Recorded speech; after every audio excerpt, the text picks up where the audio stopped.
Welcome to the deep dive. So imagine this. You've just landed in a new city, maybe for work, maybe a holiday. You're hungry, right? You see this great little cafe. It looks perfect. You walk in, ready to order, and then boom, you realize, oh, wait, ordering in English, figuring out the menu, getting the waiter's attention, it suddenly feels a bit much. So today, our mission is to kind of cut through that feeling. We're aiming to give you this linguistic toolkit, basically a shortcut so you feel totally confident, totally independent when you're dining out in English. Yeah, that's exactly the goal. We've been digging into a whole stack of notes, material designed for non-native speakers.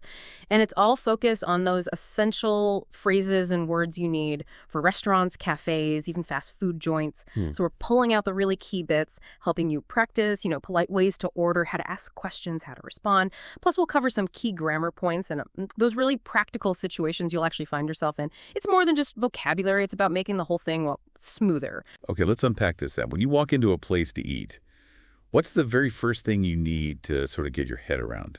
Is it staring straight at the menu, or is there something before that? That's a really good question because, yeah, the menu, that list of food and drinks, it's obviously vital. But I'd actually argue the foundation is knowing who you're talking to and just the basic flow of how things work. So you'll interact with a waiter or waitress, right? The person serving you. And maybe even before you get there, you might make a reservation. That's booking a table ahead of time, like saying, hi, I have a reservation under Smith. Yeah. Then once you're actually sitting down, you order your food and drinks. Getting those first steps clear really helps, I think. Right, okay.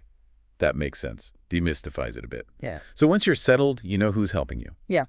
How does the meal itself usually, unfold? Yeah. I'm guessing there's a kind of standard structure. Oh, absolutely. Think of it like stages. You often kick things off with an appetizer, or some people call it a starter.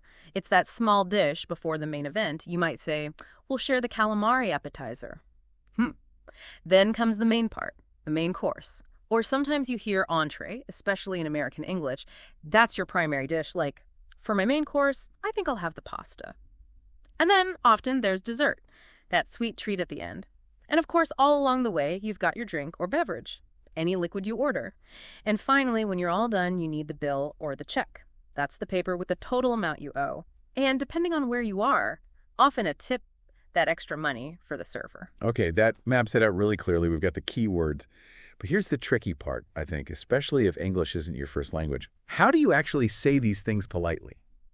Naturally. That's where the grammar must really matter, right? It matters a lot. And probably the single most important phrase to get comfortable with is would like for making requests politely. It's not just a grammar rule. It's almost a cultural thing in English. Saying I want can sometimes sound a bit too direct, maybe even demanding.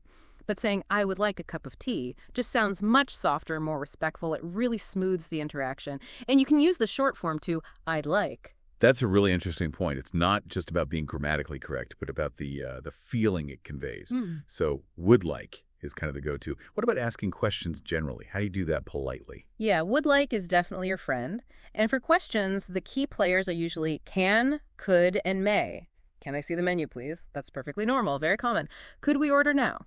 Using could often sounds just a little bit more polite, a bit softer than can. And may I have some water is probably the most formal, most polite of the three.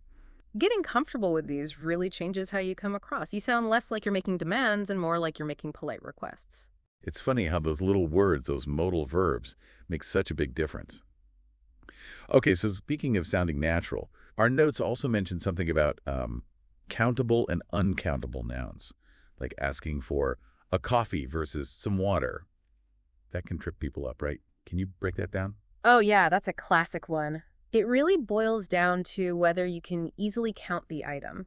So if it's something you can count 1 sandwich, 2 sandwiches, 3 apples, we call it countable. You use a or an for a single one.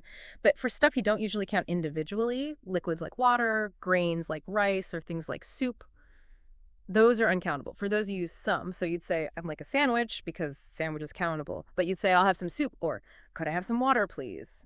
It's a detail, but it really helps you sound more, fluent. That actually makes a lot of sense when you put it like that. Okay, so we've got the words, we've got the politeness factor with would like and could. Now, how does this all come together in, actual practical situations, like making that reservation or actually ordering the food? Right, this is where you connect the dots. For making a reservation, you can just say, I'd like to make a reservation for 2 people at 7 p.m., please. Straightforward. Or if you're just walking in without one, hi, do you have a table available, maybe for 2? Then when you're ordering, combine it all. Okay, I think I'd like the grilled chicken, please. Or using can is fine too. Can I get the vegetarian pizza? And if you need something specific, and this is super common these days, could I have this without onions? Is a fantastic phrase to know. Really useful. And asking about the menu, too. That must be pretty crucial, especially if you have allergies or dietary needs. What are some good questions there? Absolutely critical. Asking what's today's special is always a good one. Find out something interesting. But for dietary things, definitely ask, does this dish contain nuts? Is a very direct and important question. Or, is this meal spicy? You need to know. And don't feel awkward asking staff, especially in places like the UK, US, Canada. They're very used to these questions. And then after the lovely meal, you need to pay. The polite way is, could we have the check, please? Or could we get the bill, please? And you might need to ask about payment. Can I pay by card? Or do you accept credit cards? You know, the notes we looked at had some role play examples, and I found those really helpful. Seeing it in action, like a mini conversation. Yeah, those are great. They really illustrate the flow. Like imagine you sit down, you might say, excuse me, could I see the menu, please? Then later, yes, I think I'm ready. I'd like a lemonade, please.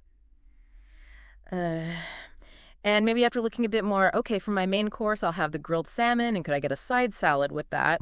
Or picture a cafe scenario. Hi, can I get a cappuccino and a slice of that cheesecake? Ooh, then the barista might ask for here or to go, and you'd answer, then handle the payment. It just shows how these phrases fit together naturally. It does. And while you're doing all this, using the right words, it's also fascinating how much the unspoken rules, the cultural stuff comes into play. Like you mentioned tipping earlier.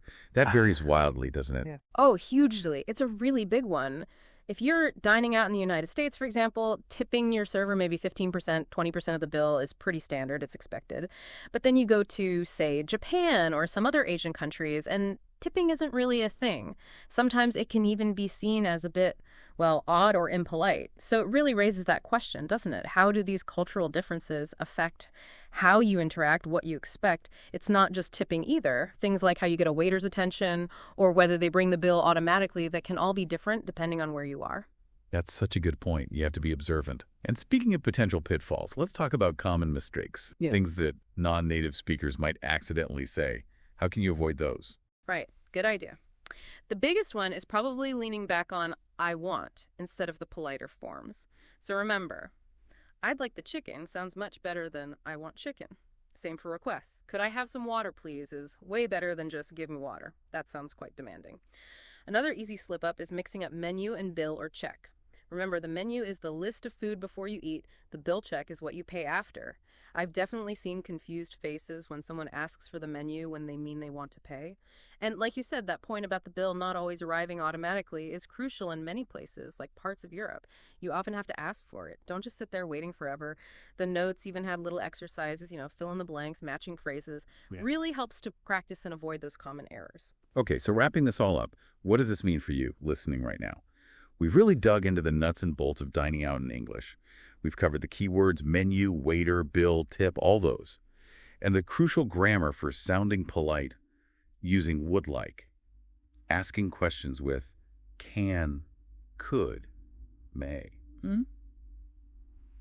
You've seen how to actually use this stuff, making reservations, ordering, asking questions about the food, getting the check. And we've touched on those important cultural layers too, like tipping and just general politeness expectations, plus how to sidestep common mistakes. Really, all this knowledge is designed to empower you, so you can walk into pretty much any restaurant, cafe, fast food place and feel, well, more confident, more independent. It's not just about learning lists of words, it's about feeling comfortable navigating the whole situation, which hopefully makes dining out way more enjoyable. Absolutely. So here's a final thought to leave you with, something to maybe chew on. How might getting good at noticing and understanding these specific details in dining situations, the linguistic cues, the cultural norms around politeness or service, how might that actually help you in other kinds of social interactions? When you're traveling or engaging with any new community, what else can you learn about a culture just by watching how people order a coffee or ask for that bill?